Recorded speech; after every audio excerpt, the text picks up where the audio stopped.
ikut mereka. Jangan diikut sekali. Marahan.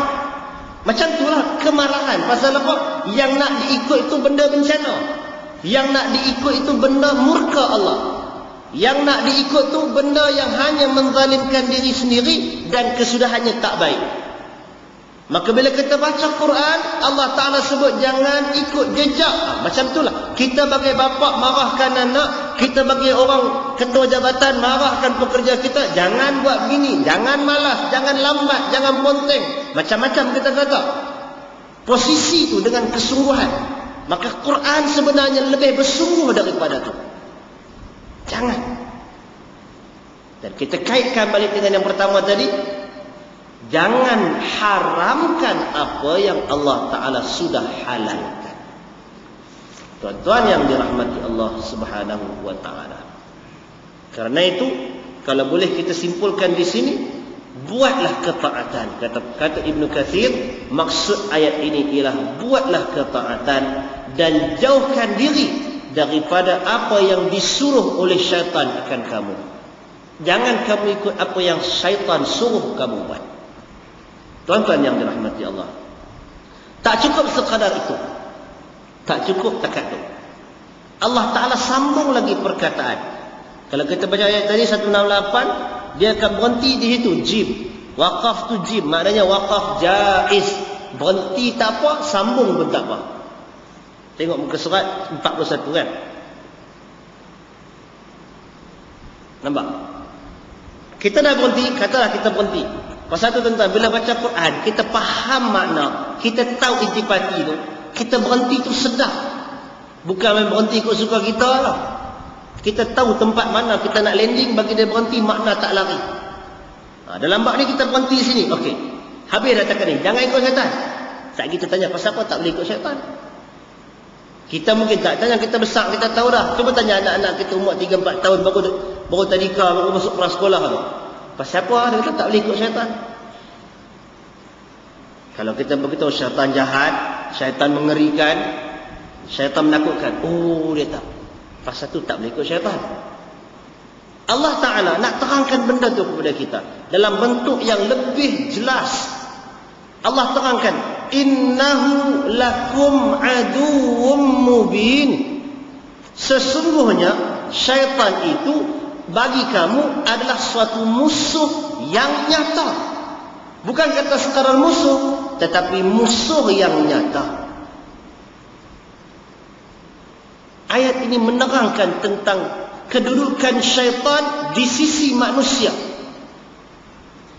Allah Subhanahu wa Ta'ala jelaskan, aduwwum mubin adalah musuh yang nyata. Maknanya kalau terang nyata orang tak logik kalau tak tahu. Dah terang depan mata. Melainkan orang yang buta saja yang tak nampak. Kalau orang yang kita katakan, kita berjalan, dia orang buta dan orang khalid. Orang khalid selalu tu apa? Kalau kita nak berjalan, signboard daripada Hospital Pulau Pinang nak balik Betul. Signboard terang kot ni, terang kot ni, kita 2 kali jalan lepas 3-4 lorong pusing balik, patah balik, baru jumpa. Tanya telefon kawan macam mana plan lah, tangkau ada signboard, sini ada signboard, tak perasan pun. Pasal apa? Pertama kita tak mahir, kita tak tahu, itu kita jahil. Bahaya jahil di situ. Yang keduanya kita khalid. Sambil jalan tu mata pandang ke depan, mata pandang signboard, tapi tak nampak apa yang ditulis.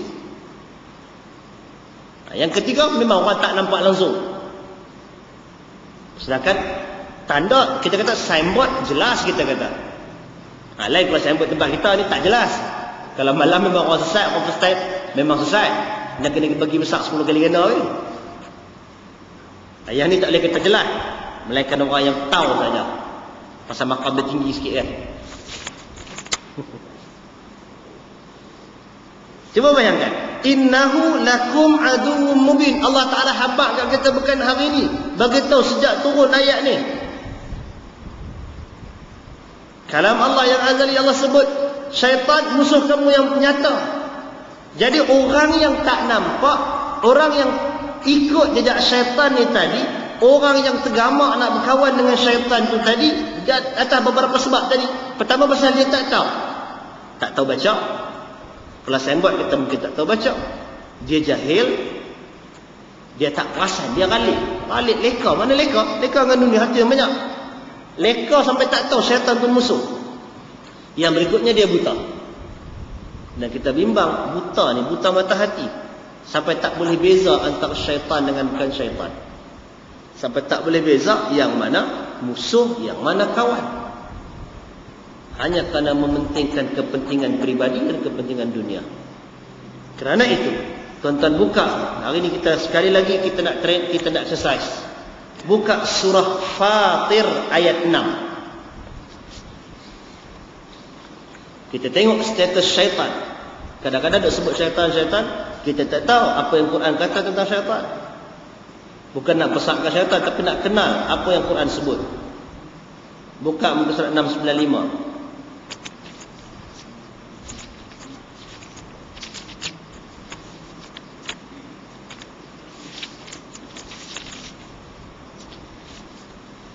Tuan-tuan baca ayat 6.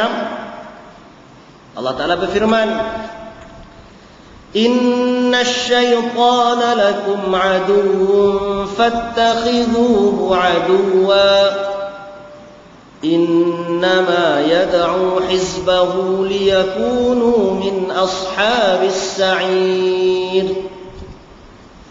Sesungguhnya syaitan itu adalah musuh bagimu, maka ambillah ia sebagai musuh. Bukan sekadar anggap, jadikan dia sebagai musuh. Dan kerana hanya saja syaitan itu menyeru golongannya, hizbahu. Hizib ni kita terjemah jadi apa? Parti, golongan, kumpulan, dia lah tu. Sesungguhnya syaitan menyeru golongannya supaya menjadi penghuni neraka as-sa'ir, neraka yang menyala-nyala. Jadi kita dengar, kita dah baca, jangan ikut jejak langkah syaitan. Pasal syaitan tu musuh. Allah Ta'ala sebut syaitan musuh yang nyata. Dalam ayat 6 ini surah Fatir, Allah sebut syaitan tu musuh, jadikan dia musuh. Bila Allah perintah, ni cara kita nak faham. Bila Allah perintah satu perkara jelas tanpa sebarang keraguan, maka menyeru kepada yang sebaliknya adalah bertentangan dengan arahan. Dalam bab ni Allah memerintahkan fattakhidhuhu, itu fi'il amar, kata suruh, perintah. Al-amru lil ijab, arahan Allah, tanda wajib. Bila Allah mewajibkan, apa yang Allah wajibkan? Allah wajibkan untuk kita menjadikan syaitan sebagai musuh. Fattakhidhuhu aduwa, clear, jelas, tak ada sebarang keraguan di sini. Baik, apa lawan daripada itu? Lawan daripada itu ialah menjadikan syaitan sebagai kawan. Kalau menjadikan syaitan sebagai musuh itu wajib, maknanya menjadikan syaitan sebagai kawan adalah haram. Itu sifir dia. Formula Quran gitu, formula hukum kita begitu. Bila sesuatu perintah, maknanya lawan daripada itu dia boleh jadi haram. Melainkan ada beberapa unsur yang menjelaskan maksud.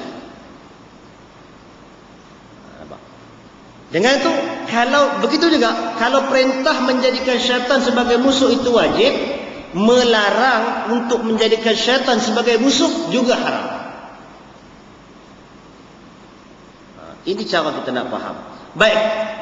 Apa kerja syaitan? Dalam surah Fatir ini menerangkan bahawasanya syaitan ini menyeru golongannya. Golongan yang mana? Kayak dia ikut tadi ni.